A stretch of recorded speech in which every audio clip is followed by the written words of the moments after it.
So ఈ రోజు video వచ్చేసి site selection for thermal power plant. మనం థర్మల్ పవర్ ప్లాంట్ ని సెట్ చేయాలి అనుకుంటే దాని యొక్క సైట్ అనేది ఎలా సెలెక్ట్ చేసుకోవాలి, అంటే ఏ రిక్వైర్మెంట్స్ అనేది కావాలి అనేది ఈ వీడియోలో అయితే నేర్చుకున్నాం. సో దానికి మనకి కొన్ని రిక్వైర్మెంట్స్ అనేవి ఉంటాయి. సో అందులో ఏమేమి ఉన్నాయి అనేది డీటెయిల్ గా ఎక్స్ప్లెయిన్ చేద్దాం. సో ఫస్ట్ వన్ వచ్చేసి availability of coal, second one availability of water, transportation facility, nature of land, space requirement, ash disposal facilities, availability of labor, public problems. So ఇవన్నీ కూడా మనకి సైట్ సెలెక్షన్ కి main reasons గా ఉంటాయి.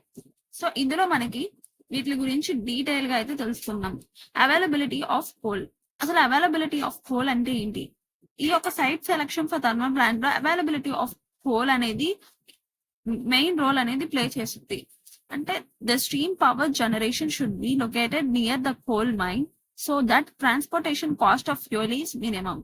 ఏదైతే stream power station ఉందో అది ఈ యొక్క కోల్ మైన్స్ కి దగ్గరగా ఉండాలి. అండ్ అలాగే transportation of fuel is minimum. ఏదైతే మనం ఈ యొక్క కోల్ మైన్ కి ఫ్యూయల్ అనేది ట్రాన్స్పోర్ట్ చేస్తూ ఉంటాం, ఆ యొక్క ట్రాన్స్పోర్ట్ కాస్ట్ అనేది చాలా తక్కువగా పడుతుంది. సో అందుకే మనం కోల్ మైన్స్ దగ్గరలో పెట్టుకోవాలి. So it is one of the reason for planting thermal power plant. Next one is availability of water.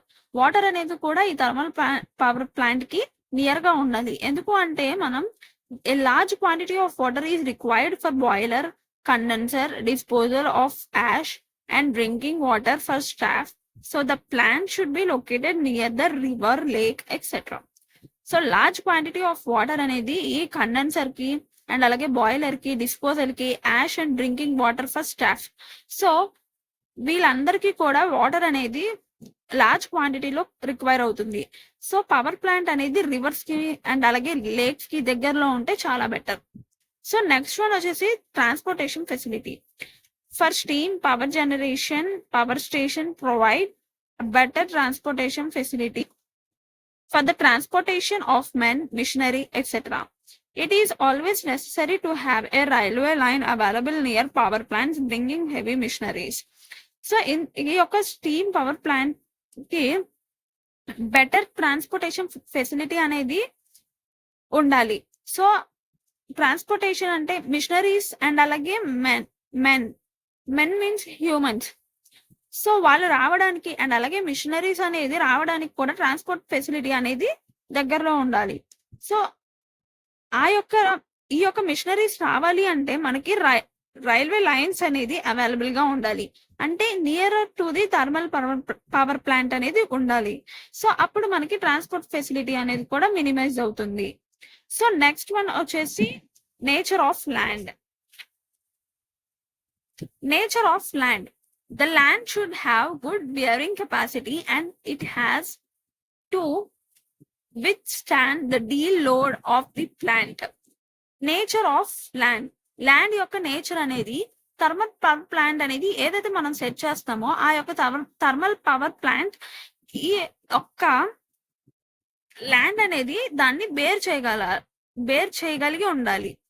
So దాని యొక్క కెపాసిటీ అనేది థర్మల్ పవర్ ప్లాంట్ ని బేర్ చేసేలాగా ఉండాలి. అంటే అది ఎలాంటి చాలా డెడ్ లోడ్స్ అనేది ఉంటూ ఉంటాయి.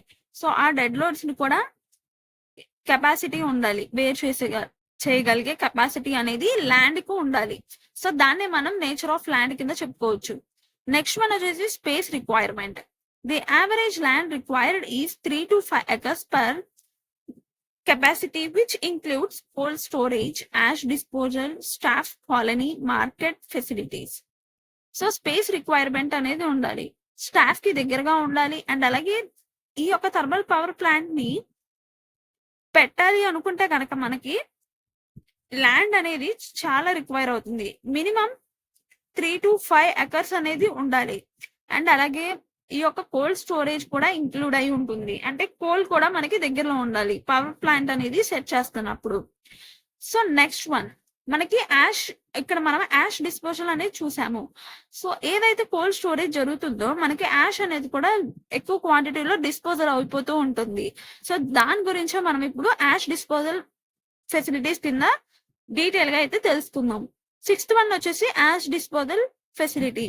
The ash can be easily disposed of rivers, sea, or lake economically if such facilities are available at plant site. The ash to be handled is as large as 1500 to 2000 pounds per day. ఏదైతే ఈ ash disposal ఏదైతే ఉందో అది ఎక్కడ ఉండాలంటే reverse కి వాటికి కొంచెం దగ్గరగా ఉంటే వాటిల్లో మనకి డిస్పోజల్ అనేది చేయొచ్చు. అదే కనుక మన లివింగ్ ఏరియాలో కనుక ఉంటే కనుక చాలా హెల్త్ ఇష్యూస్ అనేది రావడం జరిగింది. సో అందుకే ఇది కొంచెం దూరంగా ఉంటే యాష్ అనేది డిస్పోజల్ చేయడానికి చాలా ఈజీగా ఉంటుంది. నెక్స్ట్ వన్ వచ్చేసి అవైలబిలిటీ ఆఫ్ లేబర్ అనే వాళ్ళు అవైలబుల్ గా ఉండాలి. సో దాని గురించి అయితే చూద్దాం. Cheap labour should be available at the proposed site as enough labor is required during construction of plant. ఏదైతే ఈ థర్మల్ పవర్ ప్లాంట్ అనేది కన్స్ట్రక్షన్ జరుగుతుందో అప్పుడు మనకి ఈ లేబర్ అనే వాళ్ళు అవైలబుల్ గా ఉండాలి. సో ఆ అవైలబిలిటీ అనేది కూడా మనం చూసుకోవాలి. Next one is a public problem. So many public problems అనేది ఉంటుంది. ఎందుకు అంటే ఈ థర్మల్ పవర్ ప్లాంట్ అనేది యాష్ అనేది డిస్పోజల్ చేస్తుంది. సో ఈ డిస్పోజల్ వల్ల మనకి హెల్త్ ఇష్యూస్ రావడం జరిగింది. సో అందుకే లివింగ్ ఏరియాకి దూరంగా ఉంచాలి. So thermal power plant produces fuel gas. These gases will effect to the human life being. So the plant should be located away from polluted area. ఏదైతే polluted area ఉంటుందో దానికి దూరంగా ఈ థర్మల్ పవర్ ప్లాంట్ అనేది ఉండాలి. ఎందుకంటే polluted అయిపోయింది కాబట్టి ఆ ఏరియా అంతా కూడా. ఎందుకు అంటే గ్యాసెస్ అనేది రిలీజ్ అవుతూ ఉంటుంది, వేస్ట్ గ్యాసెస్. ఆ గ్యాసెస్ వల్ల మనకి హ్యూమన్స్ కి చాలా ఎఫెక్ట్ అవుతుంది. సో అందుకే పబ్లిక్ ప్రాబ్లమ్స్ అన్నట్టుగా ఈ యొక్క థీమ్ అయితే చెప్పారు ఇందులో. సో ఓవరాల్ గా థర్మల్ పవర్ ప్లాంట్ యొక్క సైట్ గురించి అయితే తెలుసుకుందాం కదా. సో మీకు కానీ వీడియో నచ్చినట్టయితే ఛానల్ ని సబ్స్క్రైబ్ చేసుకోండి. Thank you.